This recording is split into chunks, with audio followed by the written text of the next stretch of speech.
Summoners, we did it! The perfect defense, and in the hardest season possible.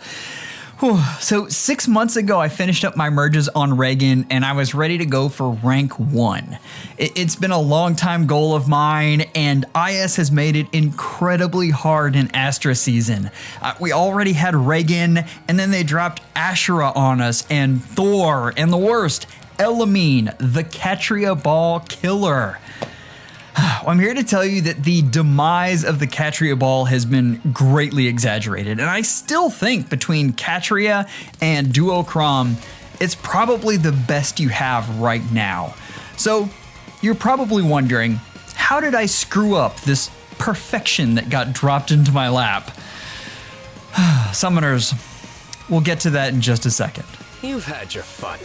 Hello, Summoners, and welcome to another episode of FEHology, the study of Fire Emblem Heroes. We're going to go over some replays here. Now, in case you haven't seen this, this is the Yuri build right now. Sturdy Impact gives him just enough bulk to survive most Hardy Fighter armors, and the others die to lethality. There are two things that help me out here in this replay, though. The addition of Niffle makes it much harder to kill saviors. Also, her flash effect is really good, but we'll see that later on. The other is they get cocky, which a lot of Yuri players do, and they didn't engage on turn 1. He's just so easy to use most of the time that it surprises you when he doesn't work. Trust me. Now, from here, Chrom does Chrom things, and Brave Hector is incredibly hard to kill. It makes for an oppressive turn 2 or turn 3. Where are we at?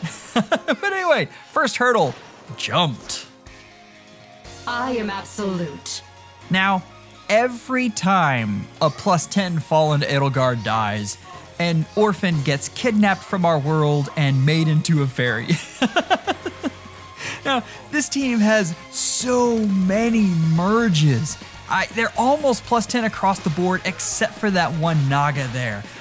And Arden is no match for Chrom. He never will be. The good news is Chrom's bonus season is almost up, and we'll see a lot less of him.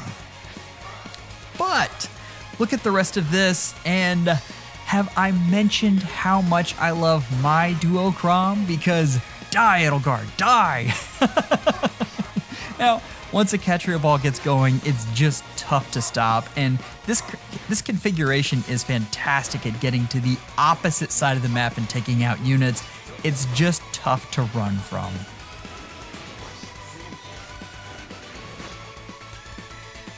Next up, we have Leila. I wanted to show this match because I absolutely love the concept, and I know it didn't work, but it almost did. The combining of Chrom and his savior destroying fantastic ability, and Leila and her shenanigans, and the best Gale Force unit in the game, and Whale-degard, you put it together and it's a really interesting team. It's worth noting here that Chrom actually helps charge Whale-degard's Gale Force. Like, this is a really smart setup. Now, if it wasn't for Change of Fate on my side, this would have gone very differently, but Chrom does Chrom things. He loves killing fallen Whale-degards. Now, if they would have left any unit other than Chrom, this wouldn't have worked. But that's the unit they had left. It's kind of the hand they got dealt. Anyway, enough of that. If you're looking for a creative configuration on offense, this one looks like a lot of fun, and it's something you can try if you've got a spare Leila hanging around. Time to land the final blow. 4 duos. Ugh. This is one of the 2 losses, and there weren't any clean wipes, but this was another interesting team, and I'm seeing more and more of this at the higher levels. People aren't really caring about score and are just putting together interesting teams, and that's great for people who aren't trying to get perfect defense scores. But we've only got 1 Astra Mythic and then 1 Light Mythic. But look at how far they have to keep away from this team. And This is my favorite part. Like this probably makes my entire week here. Well, no, the next replay does, but this one was close. Arden takes out Ashura. Arden takes out Ashura. He actually tanks her. This is the most glorious thing I've ever seen. It's the only unit I defeated, but I'll take that kind of victory, especially when I'm under lift loss.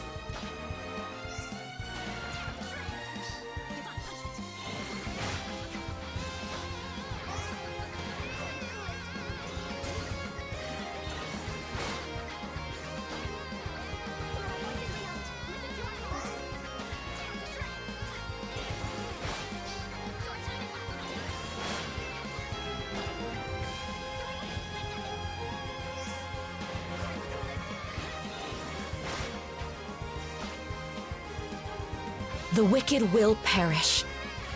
All right, I've only got one more to show you, but this is it. The reason you don't use Catria balls in Anima season, right here. This team has Elimine, and it has the perfectly placed Bolt Tower. This is Catria ball kryptonite. A couple things about this Elimine matchup, and I guess more about Elimine in general, but fewer people run Elimine than you think. Seriously, she wasn't the most popular of unit, and support units aren't flashy. People don't like to summon for units that aren't flashy. The people who do use Elimine generally don't use her very well. This could probably change and maybe people start to figure her out a little better, but most of them just want to plonk. Like they just want to ball up all their units and go. The nice thing about this setup is it's designed to take out armors even without Catria. You have Niffle and that glorious flash effect, and then you've got Chrom to take out Fjorm, who is immune to the flash effect. It makes for a very dangerous combination, and I mean, look at this save ball fall apart. This is amazing. Now, next week is Ithune week, and is it going to look this good? No. It's gonna look really bad, but that's okay. Ithune bonus week is going to be over in 2 weeks, and I don't want to think about it right now. Right now, let's focus on what matters, and we won this. Like, that's amazing. This is my last match of the week. All I had to do was get a perfect score on offense. It was in the bag. I had 6 ladders left. What could possibly go wrong?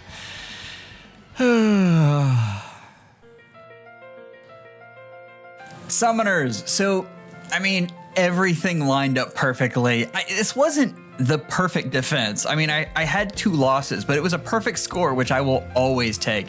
And you've got to understand, this is hours and hours of work. I mean, this is 6 months of me trying to get this right. And I got to tell you, like, that last match hit, and I was ecstatic. Like, I was in the Discord all like, yes, we did it. Rank 1, here we come. And I was planning the Twitter post, and I was planning the thumbnail, rank 1. So I get in there, and my last match is cake. Like, their units matched up perfectly with my units. I mean, I think I had the whole thing cleared in 2 turns. It was glorious. And then I'm watching the little Aether keep rise, and I'm waiting to bask in the glory when it says rank 1, and it stops at like rank 100. And of course I am flipping out. I am going through trying to figure out if I somehow lost on defense and didn't see it or what happened, and I'm just gonna flash up this team before you and look at all of the beauty here. But what's missing? You guys probably saw it in 2 seconds, but Chrom is not properly blessed. Oh. Summoners, this week was going to be incredibly busy, and I was trying to get a jump on it, so I set up my Dark Defense, which had Chrom on it, and I forgot to re-bless him, and did the whole match. He didn't even need the blessing. Like, that's how good he is. And Yeah, it's the only time. Like, I wish somehow I would have lost so that I could have seen what was wrong. But that hurts so bad. So summoners, there's a moral here, right? It's the whole like don't count your chickens before they've hatched thing. So please, before you count the victory, make sure you check all the things like blessings. Although you guys are way smarter than me and probably do that regularly. But here we are. I guess we'll just have to get another perfect defense week. It'll only take me another 6 months. Anyway, summoners, I hope you're doing well. I hope you're checking your blessings.